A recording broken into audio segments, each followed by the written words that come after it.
Sir sir शहर के आसपास 2 ही फार्म्स हैं जहाँ पे भेड़ बकरियाँ पाली जाती हैं। एक पनवेल में है सर, जहाँ में कुछ पता नहीं चला। दूसरा ये है सर। चलो देखते हैं, शायद यहीं से कुछ पता चल जाए। सर ये आदमी जो भी हो, उसने वो चिट्ठी भेड़ के खून से क्यों लिखी? पूर्वी आदमी बहुत चालाक है। ये सब उसने हमें गुमराह करने के लिए किया है। वो देखो, उस आदमी से पूछते हैं। भाई साहब, ओ भाई साहब, क्या भेड़ आप ही पालते हैं? हाँ, हम ही लोग पालते हैं। पर आप लोग? हम लोग सीआईडी से। सीआईडी? जी हाँ, सीआईडी। आपसे कुछ पूछताछ करने की। देखिए, घबराइए मत। पूछिए, क्या पूछना चाहते हैं आप लोग? अच्छा ये बताइए कि आपसे भेड़ खरीदने तो बहुत लोग आते हो, क्या कोई भेड़ का खून खरीदने आया था आपसे? भेड़ का खून? यहाँ भेड़ का खून। नहीं साहब, ऐसा तो कोई आदमी नहीं आया। अपने इन आदमियों से पूछिए जो काम कर रहे हैं, शायद इन्हें कुछ पता हो। ए, तुम दोनों आओ। जी साहब। अच्छा ये बताइए कि आपसे कोई भेड़ का खून खरीदने के लिए आया था क्या? देखो घबराओ मत, जो कुछ तुमको पता है सब कुछ सच सच बताओ। साहब, वो कुछ दिन पहले एक आदमी भेड़ का खून लेने आया था साहब। क्या? तुमने मुझे क्यों बताया? गलती है, माफ कर साहब। वो उसके लिए उसने मुझे बहुत पैसा दिया था। बोला था कि कुछ दवाइयाँ बनाना, इसके लिए उसे भेड़ का खून चाहिए साहब। क्या तुम उसे पहले से जानते थे? नहीं, मैं पहली बार मिला था। उसके बारे में और कुछ याद है तुम्हें? उसका पहनावा या उसकी कोई आदत? हाँ, उसके पास एक महंगा फ़ोन था। वो बार बार फ़ोन को ही देख रहा था साहब। ऐसा फ़ोन मैंने कभी नहीं देखा। ऐसा क्या था उस फोन में? हाँ? नीले रंग का फ़ोन था, उस पर स्टार बना हुआ था साहब, और उसके पीछे कुछ एल जैसा लिखा हुआ था साहब। 5-6 दिन पहले लोकम नाम की इंटरनेशनल कंपनी ने एक ऐसा फ़ोन लॉन्च किया है। अखबारों में उसकी काफ़ी चर्चा भी हुई थी। फिलहाल शहर में एक ही आउटलेट है इसका जहाँ ये फ़ोन मिलता है, लोखंडवाला में। रोकना, एक मिनट सर।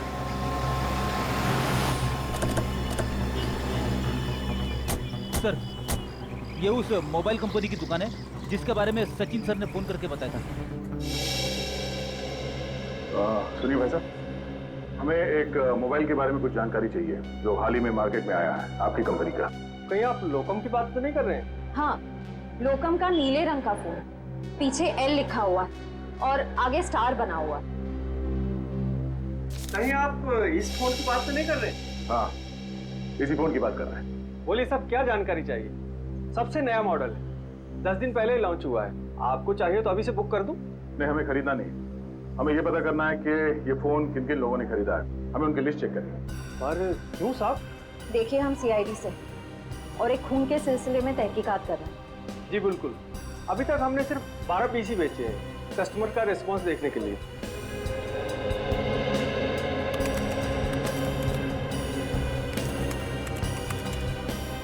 ये देखिए साहब, वो लिस्ट 5 रेड कलर के बिके हैं और बाकी के साथ नीले रंग। नीले रंग के फोन जिन लोगों ने खरीदे हैं उनकी लिस्ट चेक करनी है। ये रही साहब लिस्ट। चेतन? लेकिन चेतन तो उस न्यू एज रॉक बैंड का मेंबर है, वो भला अपने ही आदमी का खून क्यों करेगा? ये तो चेतन ही बताएगा। फिर घर चलते हैं। जरा इस चेतन का एड्रेस है।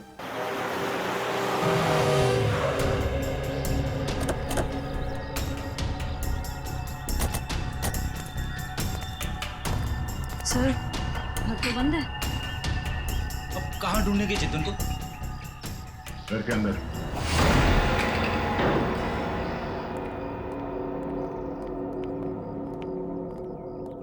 घर की अच्छी तरह से तलाशी लो, देखो कुछ मिलता है क्या।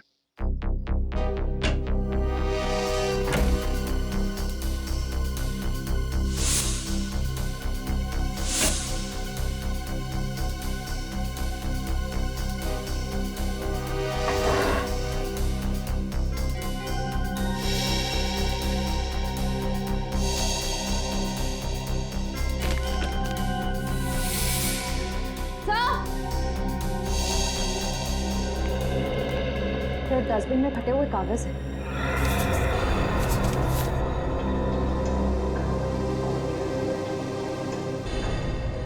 ये तो कोई ड्राइंग जैसा है। लगता है चेतन ने कोई ड्राइंग बनाई होगी और घर से निकलने से पहले इस कागज को फाड़ के चला गया होगा। कपड़ों को जोड़ के देखते हैं, पता चल जाएगा इस चेतन ने क्या ड्राइंग बनाई थी।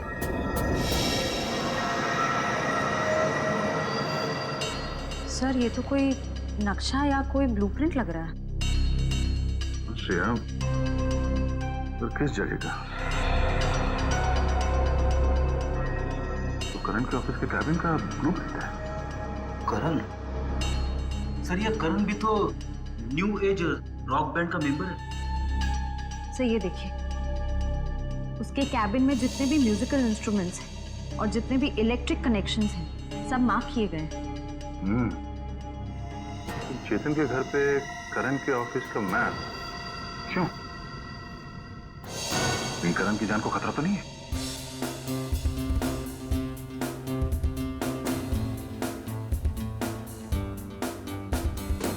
रॉकी सर की बहुत याद आती है। उनकी आवाज में एक अलग ही जादू था। हाँ यार, वो एक अच्छे कलाकार ही नहीं बल्कि एक अच्छे इंसान भी थे। सीआईडी यहाँ हमारे ऑफिस? करण का बात क्या है सर? हमें कुछ जरूरी बात करनी है उससे। सर वो तो बाहर गए हुए। कहाँ गए? सर पता नहीं सर। अजीब बात है सर, स्टाफ को बिना बताए करण कहीं चला गया। करण का कैबिन कहाँ है? हो रहा सर। ठीक है, चलो। सर रुक जाइए सर। सर करण सर के कैबिन में जाना मना है सर। चुपचाप मुंह बंद करके यहाँ पे खड़ा रहे। सीआईडी के काम में दखल देने का अंजाम जानते हो तुम? मगर सर करण सर ने कहा अंदर केबिन में खतरा है, इसलिए सर किसी को वहाँ मत जाने देना। खतरा है? हाँ सर। फिर तो जरूर जाना पड़ेगा।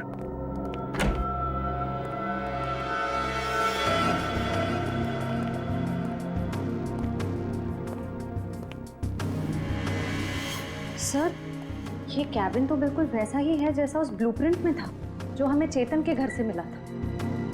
हाँ श्रेया, सारे म्यूजिकल इंस्ट्रूमेंट्स वैसे ही रखे गए जैसे उस नक्शे में मार्क किए गए थे। लेकिन क्यों? जरा देखो, कुछ मिलता है क्या?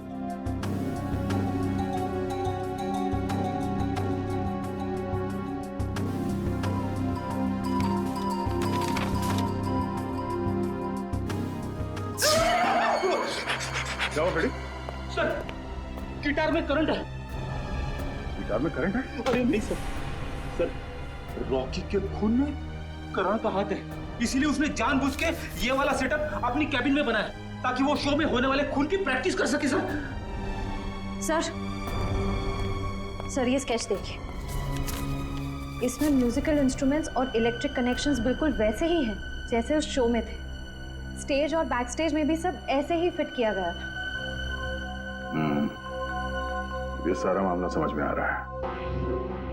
करण और चेतन इन दोनों ने मिलकर रॉकी का खून किया है। मगर सर करण सर ऐसा क्यों करेंगे सर? वो तो पता चल ही जाएगा। पहले ये बताओ, इस कैबिन में करण के साथ कोई और भी आया था? नहीं सर, वो तो हर वक्त काम में बिजी रहते थे, दिन रात अगले शो की तैयारी में ही लगे रहते थे। सर उन्हें तो किसी से मिलने की फुर्सत तक भी नहीं थी। पर सर उसने कहा था कि उसका गला खराब था, इसलिए उसने रॉकी के साथ उस शो में परफॉर्म नहीं किया। वो सब एक झूठ था। उसने हमारे सामने नाटक किया। उसने रॉकी का खून किया और रॉकी को रास्ते से हटा दिया, और अब अपना अलग से शो प्लान कर रहा है। करण का अगला शो कहाँ है? सर पूना में। पुणे में?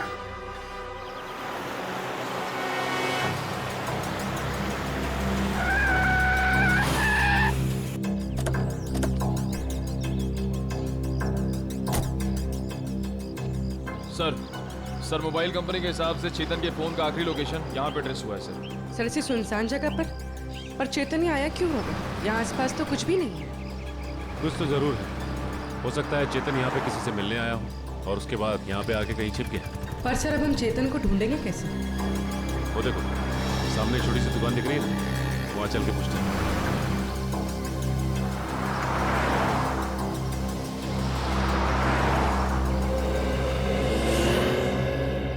कहिए साहब, क्या लेंगे? चाय, कॉफी या फिर गर्मा गर्म समोसे? जी बस आप इतना बता दीजिए कि आपने इस आदमी को पहले कभी देखा है? हाँ साहब, देखा है साहब। ये मेरे ढाबे पे आया था। कितनी देर पहले आए थे यार? यही कोई 1.5-2 घंटा हुआ होगा।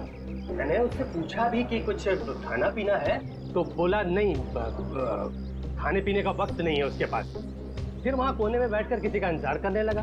फिर कोई मिलने आया इससे? हाँ साहब, एक गाड़ी आई थी और गाड़ी को देखते ही उसकी ओर भागा। अब फिर दोनों, साहब गाड़ी में कोई बैठा हुआ था, दोनों में कुछ खुसुर फुसुर हुई और फिर गाड़ी वाले ने एक अटैची इसको दी और चला गया। गाड़ी वाले को देखा? नहीं मैडम, असल में हुआ क्या कि ये आदमी ठीक गाड़ी वाले के सामने आकर खड़ा हो गया, तो मैं गाड़ी वाले की शक्ल नहीं देख पाया। अच्छा, गाड़ी का नंबर या फिर कौन से रंग की गाड़ी थी, कुछ याद है तुम्हें? नंबर तो नहीं देखा, लेकिन हाँ गाड़ी सफेद रंग की थी। ये दोनों साथ में कैसे गए? नहीं साहब, गाड़ी वाला तो अलग निकला था और ये जो लड़का था, ये 5 मिनट बाद एक बस आई, उस पर बैठ के निकला। हरे रंग की एक पैसेंजर मिनी बस थी, ये हेटी ट्रेवल्स की। अच्छा, बता सकते हो कि ये बस कहाँ गई होगी? साहब, हेटी ट्रेवल्स की अधिकतर बसें यहाँ से पूना की ओर जाती हैं। वो बस यहाँ से कितनी देर पहले निकली? करीब आधा घंटा हुआ होगा। ठीक है, थैंक्स। Hello everyone.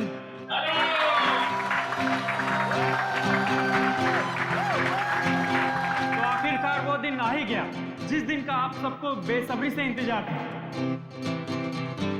तो अपने दिलों को थाम के बैठिए, क्योंकि अब आपके सामने आ रहे हैं आपके दिलों की धड़कनों को तेज करने the one and only mister Karan.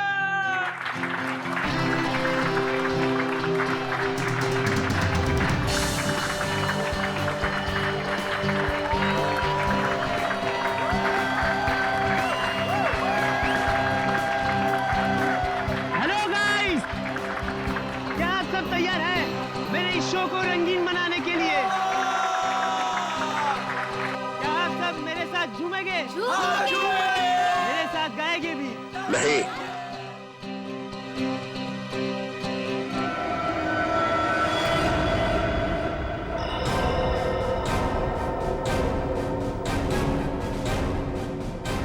CID यहाँ? हाँ, आप लोग सब प्लीज बाहर जाइए।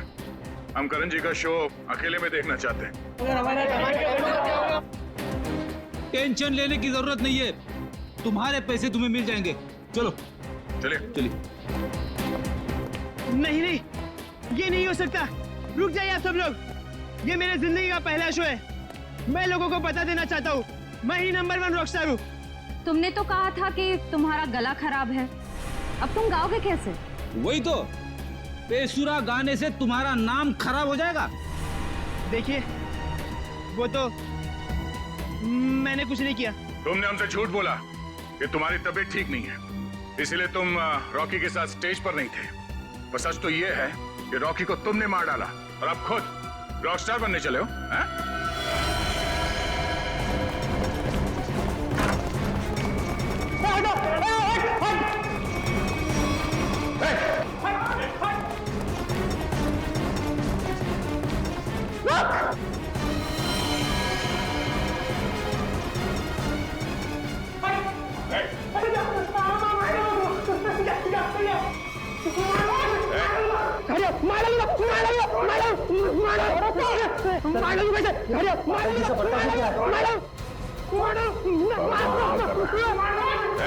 चलते हैं।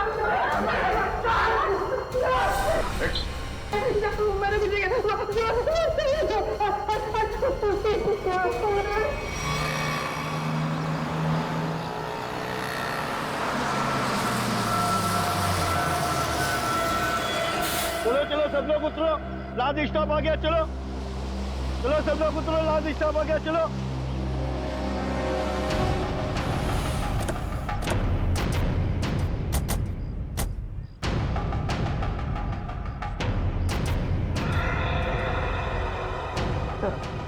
हो रहा चेतन, बस से उतर रहा।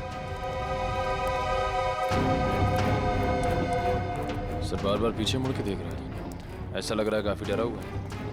गलत काम करेगा तो डरेगा ही।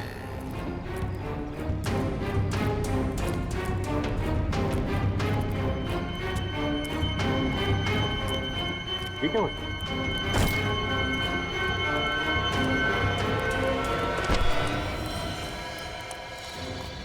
प्लीज प्लीज प्लीज हटिए हटिए प्लीज। माय गॉड, ये तो मर गया।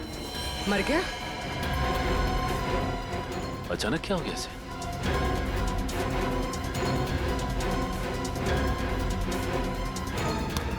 सर, शरीर पे किसी भी घाव के निशान नहीं। फिर इसकी मौत हुई कैसे?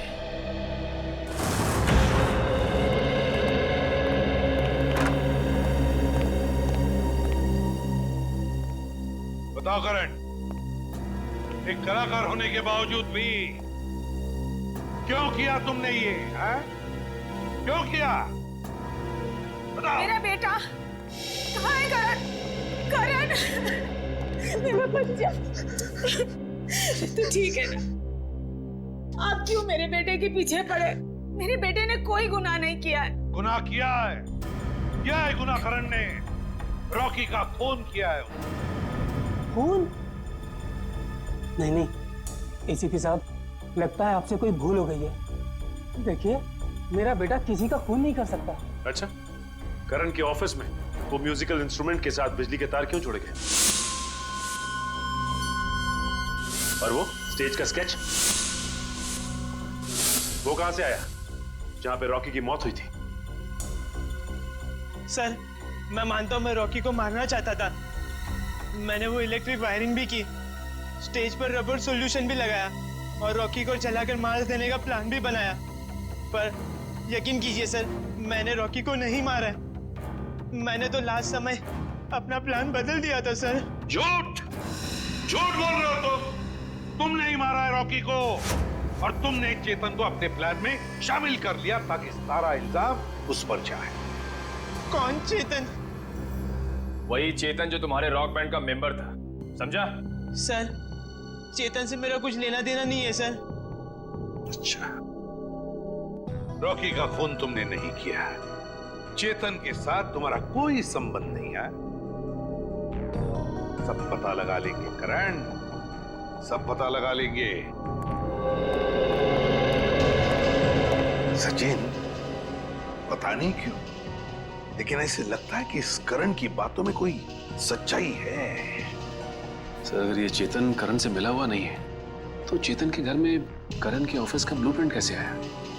और फिर इलेक्ट्रिक वायरिंग पे जगह जगह मार्किंग की गई थी।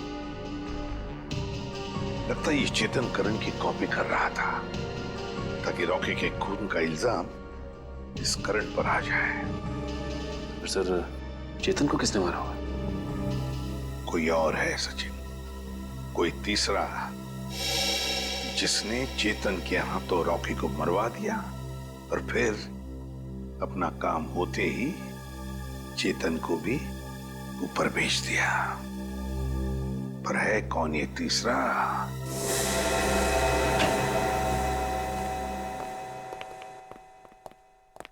साउंड के रेजिग्नेशन दे दे, इस्तीफा दे दे। क्यों दे दूं भाई इस्तीफा? क्योंकि तुझे अब तक पता नहीं चला कि चेतन को मारा कैसे। तुम्हें कैसे मालूम नहीं पता लगा पाया है? अरे यार, आधी बात पता चल चुकी है। तो फिर बता ना जल्दी।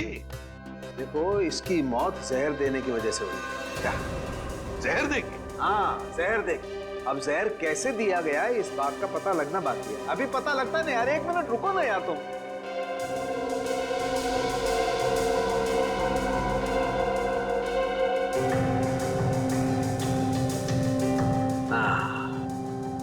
ये इसी बात का शक था मुझे। ये देखो, ये निशान बॉस, ये सुई का निशान किसी ने यहीं से इंजेक्ट करके इसकी बॉडी में जहर पहुंचाया है। लेकिन सर, चेतन तो हमारे सामने बस से उतरा, बिल्कुल ठीक ठाक था। और जब हमने इसका पीछा किया तब भी बिल्कुल ठीक ठाक था। और सर, वो मरा भी हमारे सामने, हमने तो नहीं देखा किसी को उसे इंजेक्ट करते हुए। सचिन, इसे 15-20 मिनट पहले ही जहर दिया गया। बॉस, ये स्लो पॉइजन है, 15-20 मिनट के बाद असर करता है। तो इसका मतलब है चेतन को पॉइजन दिया गया बस में। मतलब खूनी बस में ही था जब चेतन बस में था। मगर सर, चेतन को अगर बस में इंजेक्शन दिया गया तो उसे पता कैसे नहीं चला? भीड़ थी निखिल, बस में भीड़ थी, भीड़ का फायदा उठाया होगा खूनी ने। लेकिन सर, अब खूनी तक पहुंचेंगे कैसे? मैं आप लोगों की मदद कर सकता हूं। तो फिर टाइम पास क्यों कर रहा है? अबे बता ना जल्दी। बॉस, इसकी कलाई पर एक चमड़े का बेल्ट था, उस पर और इसकी कलाई पर मुझे उंगलियों के निशान मिले। किसके निशान मिले साळुंखे? अब इसकी उंगलियों के तो है नहीं, तो शायद वो निशान खूनी के होंगे। अगर ये उंगलियों के निशान खूनी के हैं तो फिर हुआ ये होगा कि जब खूनी चेतन को इंजेक्शन देना चाहता था तो किसी वजह से उसने चेतन की कलाई पकड़ ली, मगर कलाई पर था लेदर बैंड, तो बस आ गए उसकी उंगलियों के निशान उस लेदर बैंड पर। लेकिन सर बस में तो बहुत सारे लोग थे, ये पता कैसे चलेगा कि वो उंगलियों के निशान हैं किसके? पता तो लगाना पड़ेगा सचिन कि वो उंगलियों के निशान हैं किसके। पता तो लगाना पड़ेगा। है कैसे हैं आप? आज की शाम आप जैसे संगीत प्रेमियों के नाम एंड आई मेक श्योर आज की शाम रॉकी एंड बैंड के साथ आप लोगों की बहुत ही यादगार शाम होगी। तो हो जाइए तैयार रॉक एंड रोल करने के लिए रॉकी के गानों के साथ।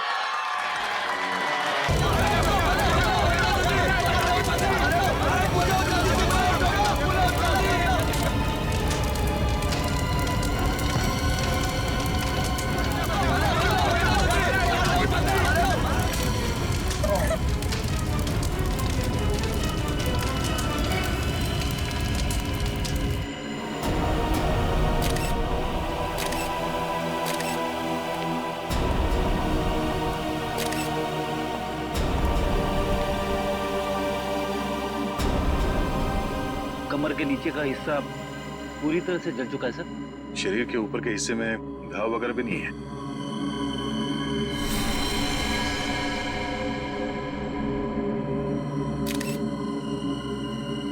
क्या स्टेज पे किसी भी चीज को हाथ तो नहीं लगा किसी ने? नहीं सर। ये आग कैसे लगी? पता नहीं सर कैसे लगी। जैसे हमने रॉकी को आग की लपटों में घिरे देखा, हम भागकर स्टेज पर आए, पर सर रॉकी को हम बचा नहीं पाए।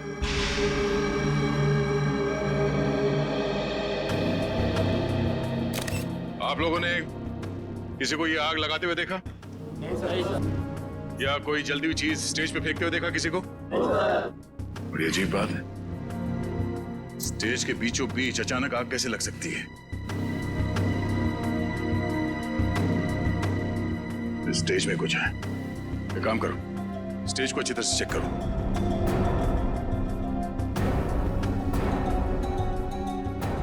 सर, हाँ? मैं कुछ कहना चाहती हूँ। क्या बताना चाहती हो?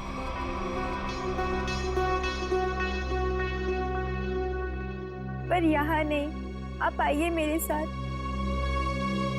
चलिए।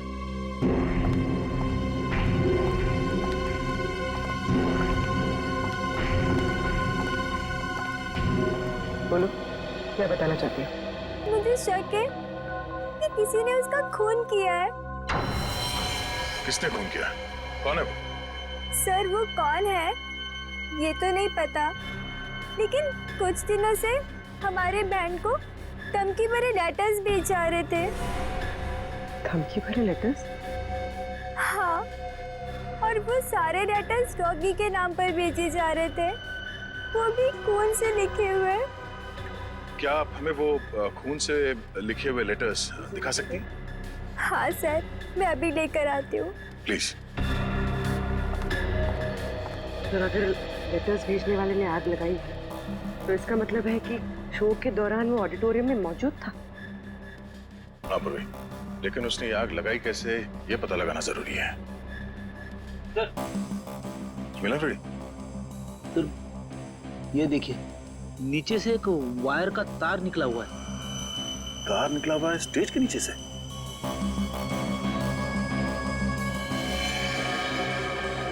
वो भी ठीक उसी जगह पे जहां पे रॉकी खड़ा था जलने से पहले।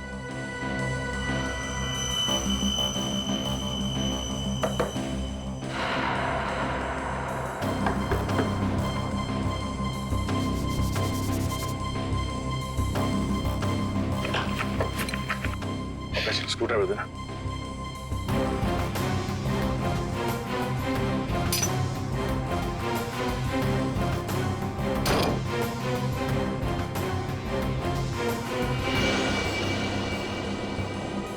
सर, नीचे तो एक कमरा है। हाँ, लगता तो कुछ ऐसे ही है। नीचे जाके देखते क्या है, जरा टॉर्च देना।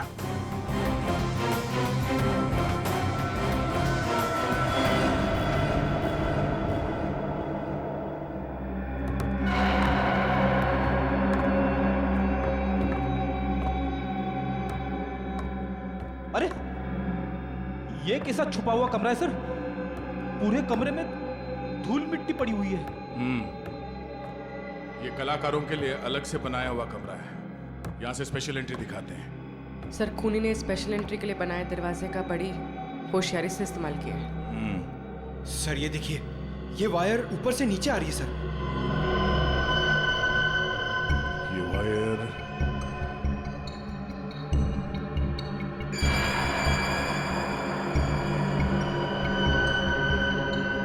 ये क्या है? चिपचिपा सा।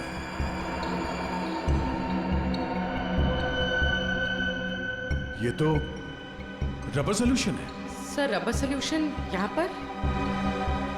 हाँ, यहाँ पे क्यों? ओह, अब समझ में आया। ये सारा मामला है क्या? क्या सर?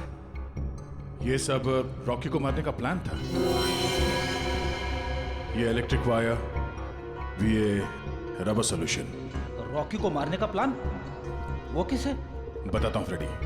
पहले ये देखते हैं कि ये इलेक्ट्रिक वायर जाता कहाँ है।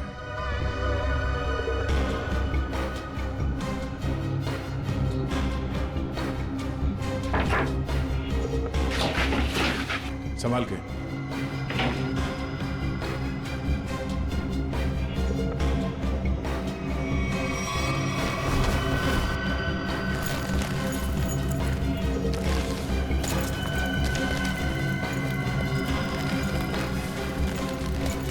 सर ये तो बैक स्टेज एरिया है।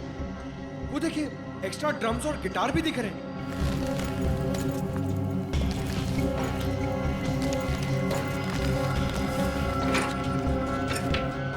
ये देखो, वायर मेन स्विच से कनेक्टेड है। आपको समझ में आया फ्रेडी? फ्रेडी, रॉकी ठीक उसी जगह पे खड़ा था जहां से हम लोग नीचे आए हैं, और ये वायर उस दरवाजे से कनेक्टेड था और आसपास रबर सॉल्यूशन पड़ा हुआ था। जैसे ही कंसर्ट शुरू हुआ, किसी ने ये मेन स्विच ऑन कर दिया, वायर में शॉर्ट सर्किट हो गया और रबर सॉल्यूशन में आग लग गई। और आग इतनी तेजी से फैली कि रॉकी कुछ कर नहीं सका, वही मारा गया बेचारा। सर, अब खूनी का कैसे पता चलेगा? ये बैक स्टेज है, इसका मतलब है यहाँ के किसी स्टाफ ने कुछ देखा जरूर होगा। एक काम करो, यहाँ पे जितने भी स्टाफ काम करते हैं उन सबको ऊपर इकट्ठा करो। चलिए।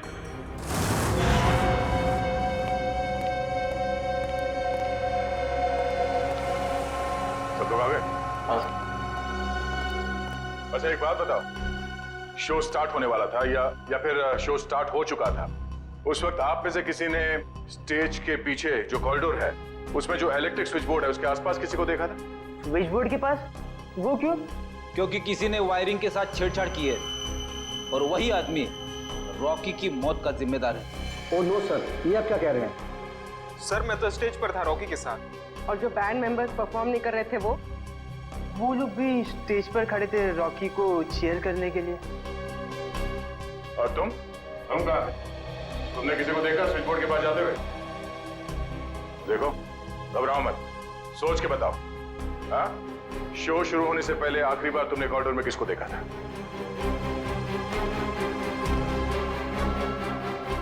सर इसे देखा था मैंने सर। करण, ये तुम क्या बोल रहे हो? सर मैं झूठ नहीं बोल रहा हूँ, इसे ही देखा था मैंने कॉरिडोर में यहाँ। आप बताओ मिस्टर करण, तुम कॉरिडोर में गए थे या नहीं? सर हाँ मैं गया था, लेकिन क्या करने गए थे तुम वहाँ? हाँ? तुम्हें शो में परफॉर्म नहीं करना था? सर मेरा गला खराब था और मुझे पता था कि मैं गा नहीं पाऊंगा, इसलिए मैंने डिसाइड किया था कि मैं रॉकी के साथ परफॉर्म नहीं करूँगा सर। लेकिन मैंने रॉकी को नहीं मारा है सर। अच्छा सर, कॉरिडोर में और स्टेज के आसपास सीसीटीवी कैमरे लगे हुए।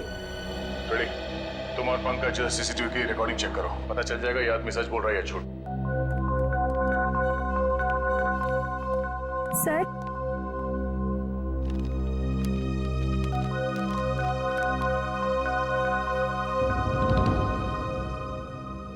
वाकई ये लेटर्स तो फोन से लिखे हैं।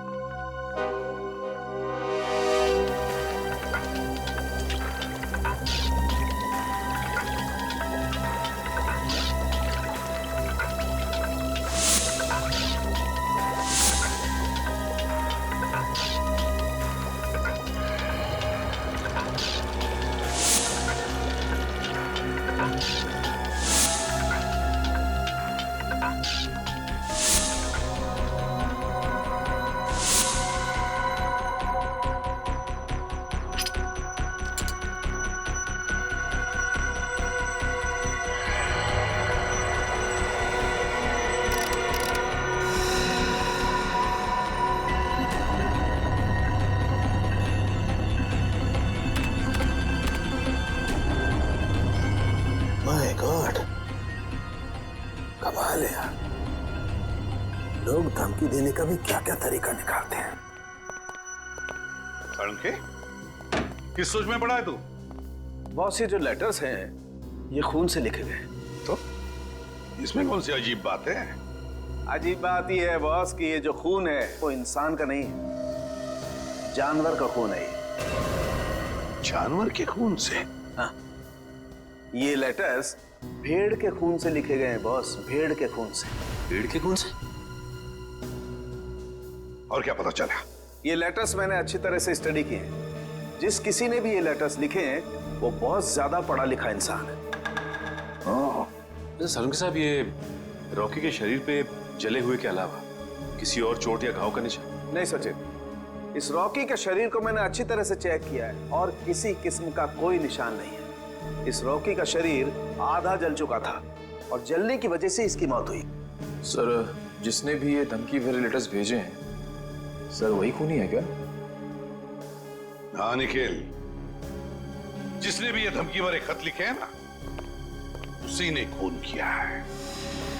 पर एक बात है, भेड़ का खून मुंबई जैसे शहर में आसानी से नहीं मिल सकता। वो जरूर किसी जंगल वाले इलाके या फिर फार्म हाउस वाले इलाके से ही मिला है। तो हमारे शहर के आसपास जितने भी फार्म हाउसेज है वहां जाकर के पता लगाओ, पूछताछ करो और देखो किसने भेड़ का खून किसी को दिया है या फिर बेचा है क्या।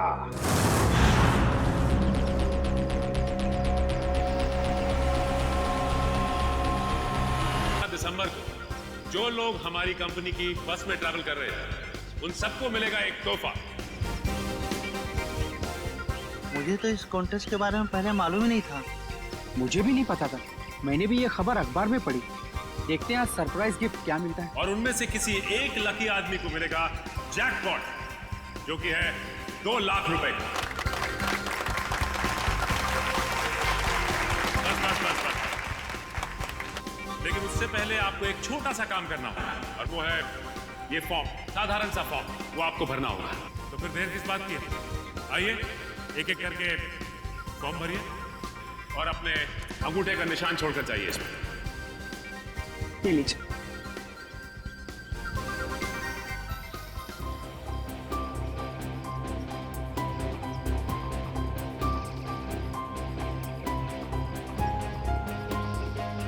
मैडम, ये सारे के सारे फॉर्म स्कैन कर लो, नेट पे डालेंगे ना?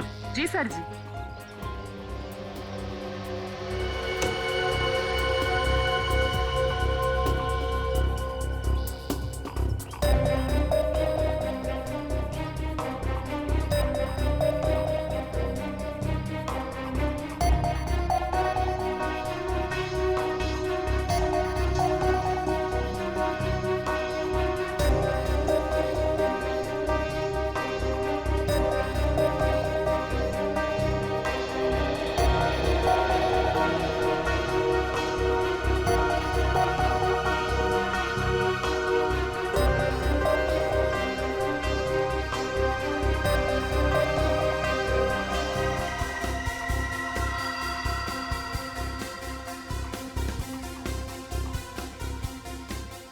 सर जी, ये लीजिए, ये मिल गया आपका लकी विनर का नाम। आइए।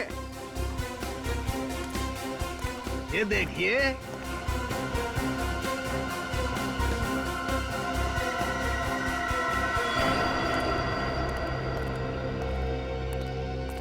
दोस्तों, आप सबका इंतजार अब खत्म हुआ। अब हम घोषित करने जा रहे हैं विनर का नाम, जो कि है मिस्टर जगन। मैं जगन हूँ। मैंने जैकपॉट जीत लिया। मुझे विश्वास ही नहीं हो, मैंने 2 लाख रुपए जीते। 2 लाख! सर कहाँ लेना है? आपके लिए हमने और भी कुछ सोच के रखा। उससे भी बड़ा सर? उससे भी बड़ा क्या सर? जेल का। जेल? जगन बाबू, सारी जिंदगी जेल में रहने का इनाम। ये कैसा मजाक है? मैं जेल क्यों जाऊंगा? मैंने ऐसा क्या किया है सर? चेतन का खून किया है, जहरीली सुई चुभोकर। चेतन? मैंने खून?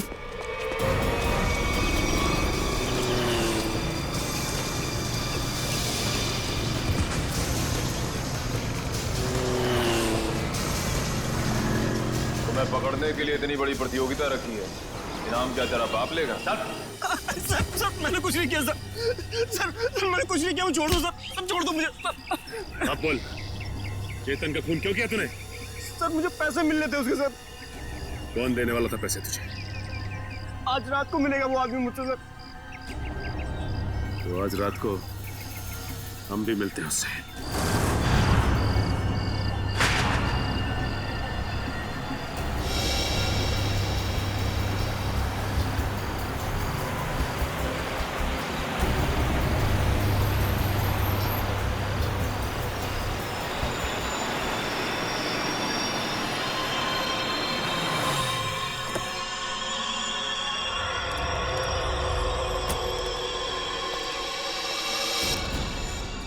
सेठ, वक्त के बहुत पाबंद हो तुम, मुझसे पहले यहाँ पहुँच गए। सेठ मुझे मेरे पैसे दो सेठ। यहाँ अगर किसी ने देख लिया तो बवाल खड़ा हो जाएगा सेठ। मुझे फौरन निकलना है यहाँ। आखिर तुमने मेरा काम किया है, इनाम तो तुम्हें मिलना ही चाहिए। हाँ सेठ।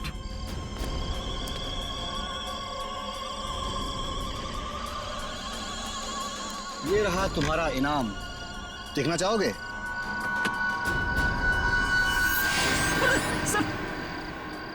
बंदूक? हाँ बंदूक। क्या मजाक है सेठ?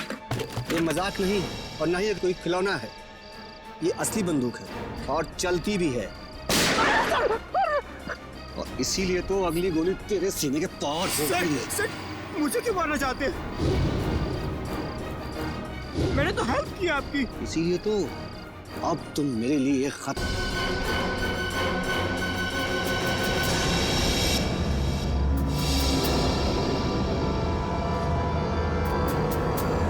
परिमल जी,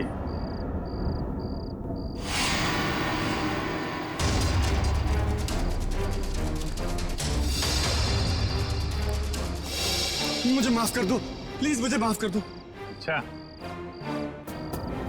कभी कभी आदमी को ज्यादा चालाकी भारी पड़ जाती है परिमल जी। लोगों को इनाम देने का बहुत शौक है ना, अब सीआईडी का इनाम चाहिए।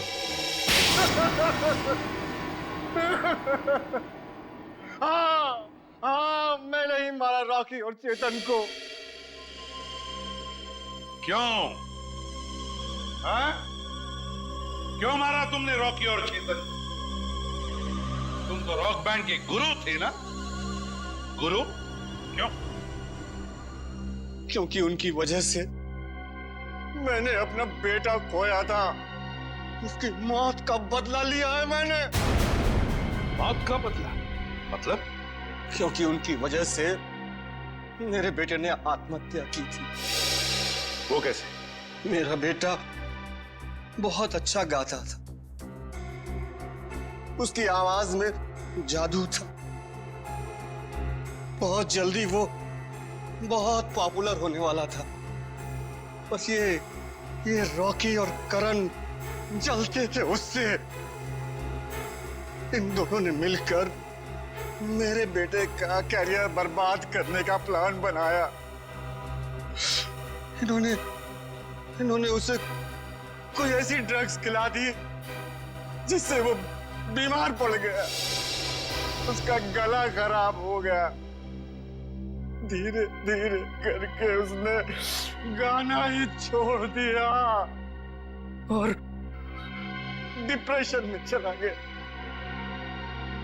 फिर एक दिन इन सब हालात से तंग आकर उसने आत्महत्या कर ली। आप इतने यकीन के साथ कैसे कह सकते हैं कि ये सब कुछ रॉकी और करण ने किया? क्योंकि मेरे बेटे के मरने के बाद एक दिन मैंने रॉकी और करण की बातें सुन ली थी, मगर उन्हें नहीं पता था कि मुझे उनकी असलियत पता चल चुकी है। और इसलिए तुमने रॉकी को मार डाला?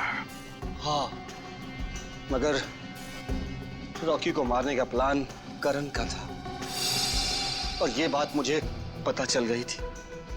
मैं हमेशा करण पर नजर रखे हुए था। और चेतन को क्यों मार डाला? क्योंकि रॉकी को मारने का सारा काम मैंने चेतन से ही करवाया था।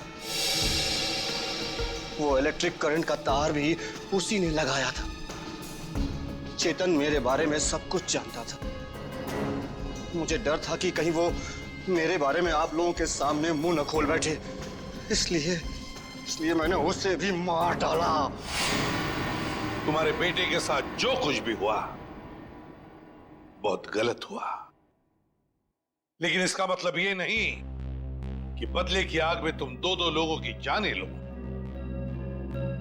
तुमने बहुत बड़ा जुर्म किया है और इस जुर्म की सजा तो सिर्फ फांसी ही है, फांसी।